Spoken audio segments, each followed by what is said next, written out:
अस्सलामु अलैकुम वरहमतुल्लाह। अऊज़ु बिल्लाहि मिनश्शैतानिर रजीम। बिस्मिल्लाहिर रहमानिर रहीम। अल्हम्दुलिल्लाहिल्लज़ी वहदा अस्सलातु वस्सलामु अला मन ला नबिय्य बअदा। अम्मा बाद। दरस है वनकस किताब रिक़ाक़ मिन सहीह अल बुखारी और वत बाब नंबर 32। सुम्मा क़ाल अल बुखारी अम पत् इमाम बुखारी रहमहुल्लाह करन बयान बाबु मा युत्तक़ा मिन मुहक़्क़राति ज़ुनूब। बाबस क्या था नाम? मा युत्तक़ा मिन मुहक़्क़राति ज़ुनूब। मा युत्तक़ा बचुन, कम निशन बचुन? मिन मुहक़्क़राति ज़ुनूब, तिमो गुनाहों निशन यत इंसान हक़ीर या मामूली समझान। यानी अहजन नजर मन सह गुनाह बसान बज़ाहिर लकुट गुनाह, हक़ीर गुनाह, मामूली गुनाह, लिहाजा यमो गुनाहों निशन बचुन।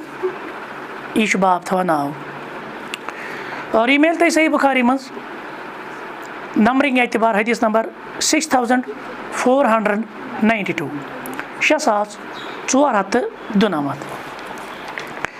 हदीस के अल्फाज हद्दसना अबुल वलीद हद्दसना महदी अन गैलान अन अनस रज़ियल्लाहु तआला अन्हु क़ाल इन्नकुम लतअमलून अअमालन। सैयदना अनस इब्न मालिक सुंद कौल असर सैयदना अनस करन बयान इन्नकुम लतअमलून अअमालन।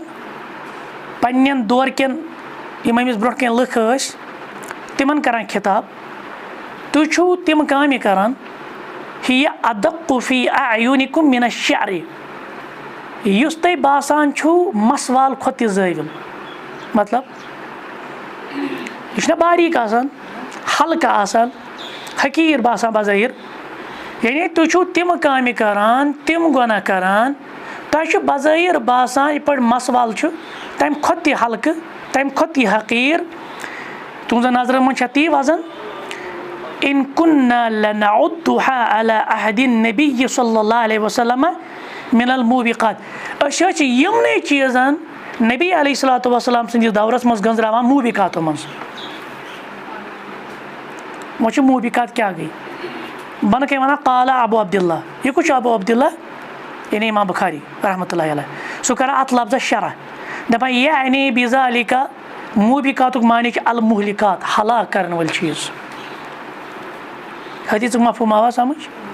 सैयदना अनस इब्न मालिक रज़ियल्लाहु तआला अन्हु अर्दा पन्ने दौर के लुकन खिताब करान और खिताबस मज वनान तुम छो तिम काम करान, तिम गुनाह करान और पन्नन अछन मन छो तै बासान मसवाल खोत बारीक, हकीर, कमतर।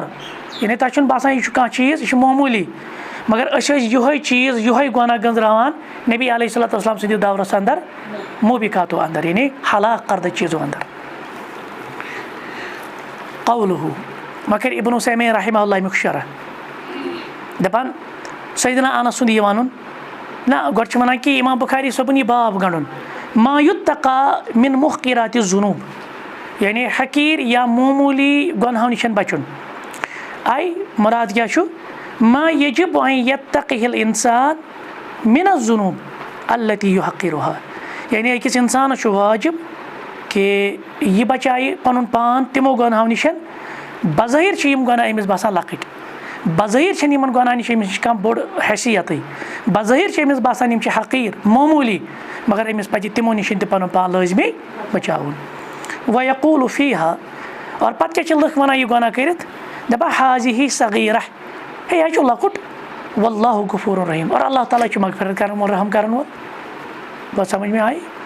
हालांकि सोचने लायक यह कत कि यह सैयदना अनस इब्न मालिक रज़ियल्लाहु तआला अन्हु सुंद दौर और यह खैर कुरूनुक दौर और यम त लकुट गुनाह करान बोड़ न कह। अगर अजुक सोन दौर वो ये लकटिस बजाय उसको तो छोड़ दी, ये वो तो गुनाह कंसिडर ही नहीं किया जाता। ये कबायरुल बल्कि बोन कबायरुल अकबरुल कबायर आज़मुज़्ज़ुनूब तिम हकीर समझ बासान इंसानस गुनाह कर गुनाह डटाई सान इंसान यम गुनाह करान। अब हमारी हालत क्या है? यम अत दौरस मज बनाया वल यह लकुट गुनाह, अल्लाह ताला मगफिरत कर वोल, रहम कर वोल, सह कर यम गुनाह माफ।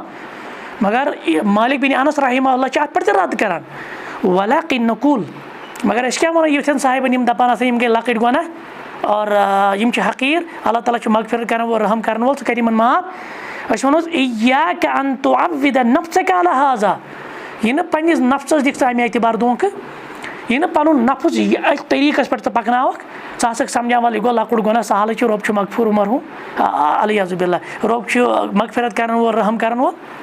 बस समझ में आई? यानी समझक यम हकीर, समझक यह लकुट, यह अत तरीकस पे तरबियत गई, यह अत तरीकस पे पन्निस नफ्सस धोख दिख। लिअन्न हाज़िहिल महक़राति, तिकाज़ यम लकट लकट मामूली गुनाह इज़ा इज्तमअत सारत अज़ीमा, येल यम जमा ना गसान यम बोड़ पहाड़ बनान, यम बड़ बनान पत।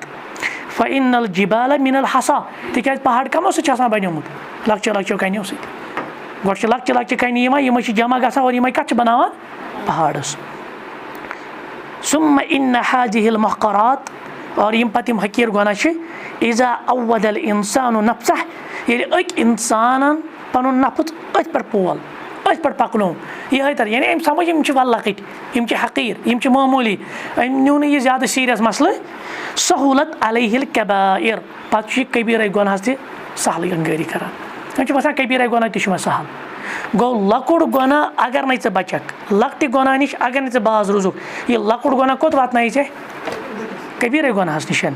वलिहाज़ा क़ाल अल उलमा, तवै उलमा वनान इन्न सगाइर बरीदुल कबाइर, लकट गुनाह वथ करान कम खतर, मानतो तुम लकट गुनाह वथ पकनावान तुम बड़न गुनाहन कुन। व इन्नल कबाइर बरीदुल कुफर, और बड़ गुनाह ये इंसान करी यह कर वथ कुन कुफरस कुन, आखिरस वात कुफरस पे। कभी भी किसी गुनाह को हकीर या मामूली मत समझो, कभी किसी गुनाह को सगीरा मत समझो। गुनाह गुनाह, गलत गलत, बस समझ में आई? सिन सिन, ये समझ ली चाहे छोटा, यह सान नजर मे वन लकुट बोड़, अल्लाह ताला सद नजर मे दशवे नाराजगी हिंद मामल, तो लकुट गुनाह कर या बोड़ गुनाह कर।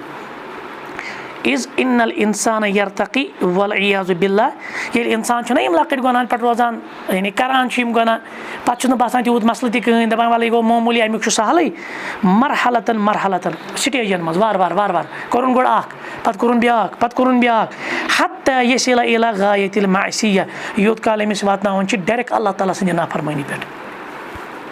पता फला यजूज़ु लिल इंसान, लिहाजा छुन जायज़ किस इंसानस अन युहक्किर ज़ुनूब, या गुनाहन समझा हकीर।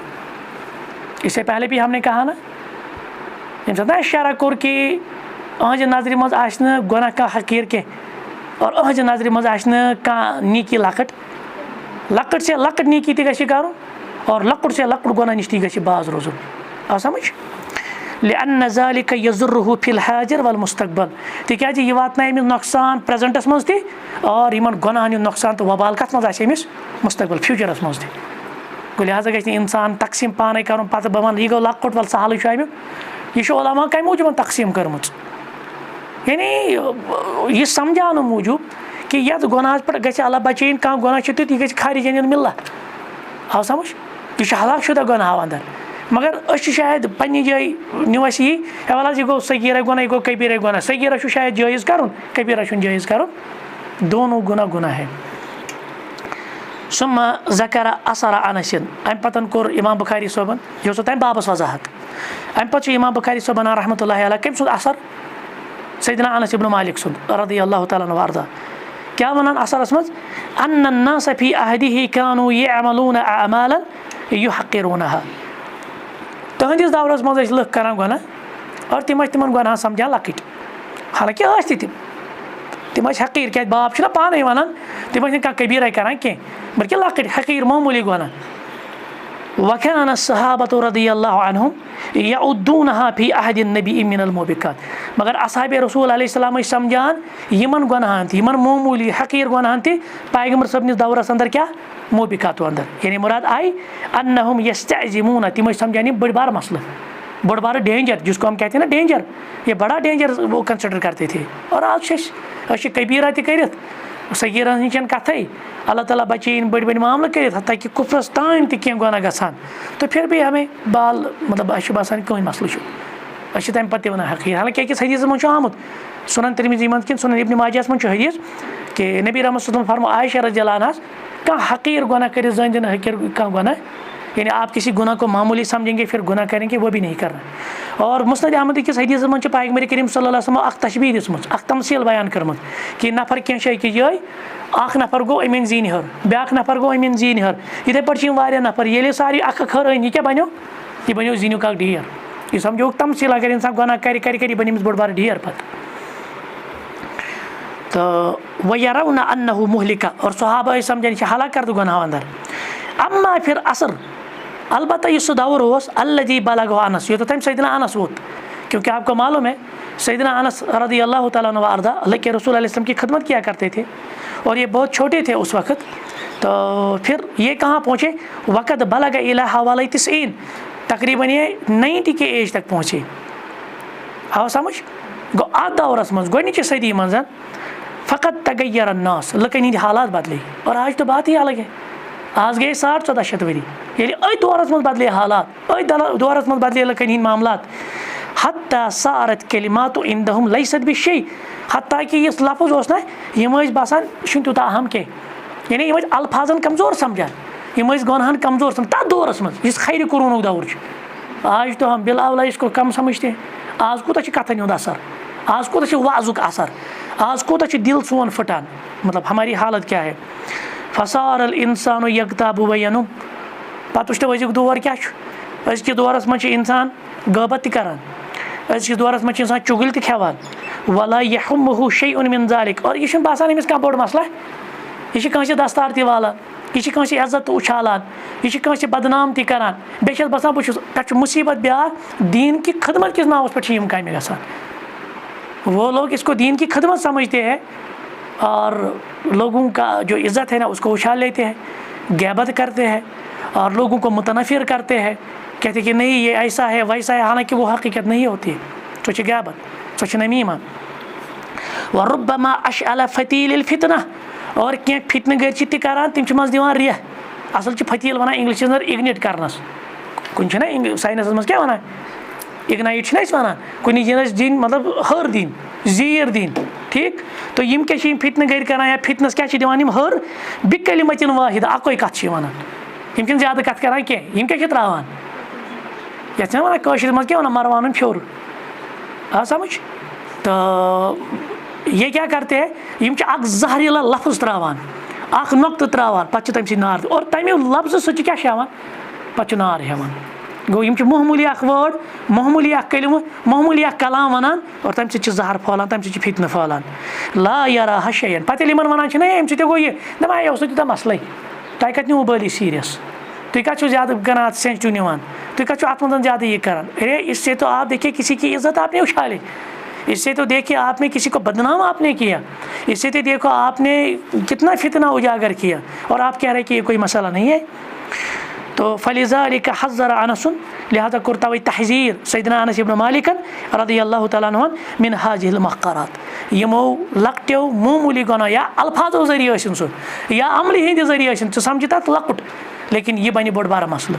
बन कन पे शेखन कोर्मुत थोड़ा तालीक क़ाल शेख रहिमहुल्लाह यानी इब्न उसैमीन हसा वनान वक़द ज़करना अन्न ग़ीबत वुलातिल अम्र मिन अल अशिया अल्लती यहक़िरुहा अल इंसान दपा असा आव जिक्र करना या असा वोत कि यम जन वुलातुल अम्र यम जन हुक्मरान मुसलमान हुक्मरान लुक तिमन हक़ीर जानान लुक तिहज़ गैबत करान पे दपा यह ना तूत मसल मगर वही मिनल मुहलिकात याद थो तम कमो अंदर हलाक करदा गुनाह अंदर हलाक करदा कामो अंदर वला शक अन्नल गीबतल वुलातिल अम्र मिनल उमरा वल उलमा अशद मिन गीबति गैरिहिम यली यत असरस मज आम लुकन हिज गीबत करना मना आम लुकन हिज चुगल खेना मना अब समझ तेल बिल अवला यम हुक्मरान मुसलमान हुक्मरान आसान उलमा आसान तिहज गीबत कर तिहज चुगल खेन तिमन दस्तार वालन यह बिल अवला तम खुद ज्यादा अशद क्या लिअन्नल गीबतल उमरा वल उलमा तूजब अन यखफ़ वज़नुहुम इंद अन्नास तिकाज अम सह वजन करान कम लुकन मज ये लुकन कर तहजीर फलान यथ पे फिस्तनी ये मामला कर बदनामी ज़माना जो उससे मुतासिर है जो उसके पास इल्म हासिल कर रहे हैं, जो उसके तलबा है, जो उसके तालिब इल्म है, तो यसान तिमन निश उहद वजन कम कर। वयसहलुल तमर्रुद अलैहिम वइज़ा अमिलू अय्य अमलिन वलौ कान खैरन मिस्ल शम।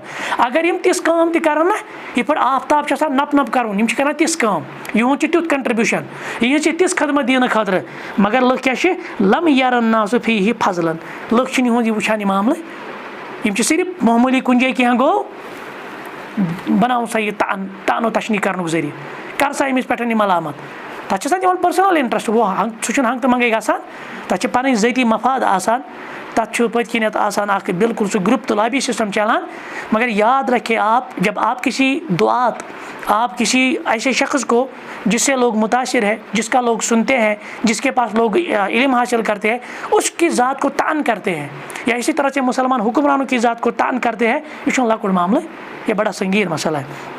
वल उलमा अशद, और उलमा मामला ज़्यादा संगीन फी ज़ालिकल अमर, अत मामला क्या लिअन्नल कलाम फिल उलमा युदी अइज़न इला हद्द रुतबतिहिम, क्या उलमा खिलाफ कर, उलमा इज़्ज़त वाला गो, आप उनका इज़्ज़त नीलाम कर रहे हैं।